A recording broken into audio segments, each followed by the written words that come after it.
Welcome to Man Does Tech, where I solve the problems you didn't even know you had.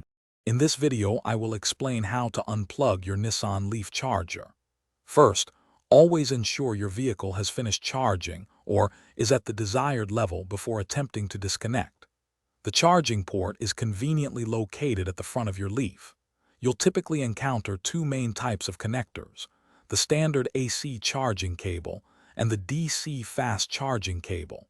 Knowing which one you're using is key to a smooth disconnection process.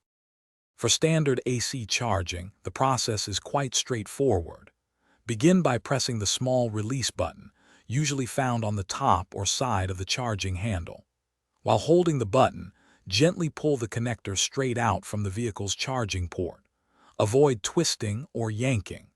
Once the cable is removed, remember to close the charging port cover securely to protect it from elements and debris.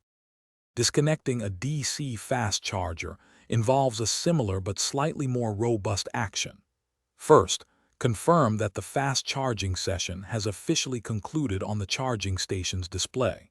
Then, locate and press the larger release button on the fast charging handle.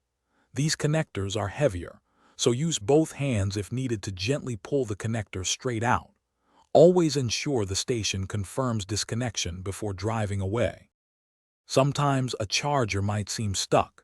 If this happens, try locking and then unlocking your car doors. This often resets the locking mechanism. Never force a stuck connector, as this can damage both the vehicle and the charging equipment. If issues persist, consult your vehicle's manual or the charging station's instructions. Also, be sure to check the description for a link to the Echo Dot smart speaker and other great deals to enhance your home.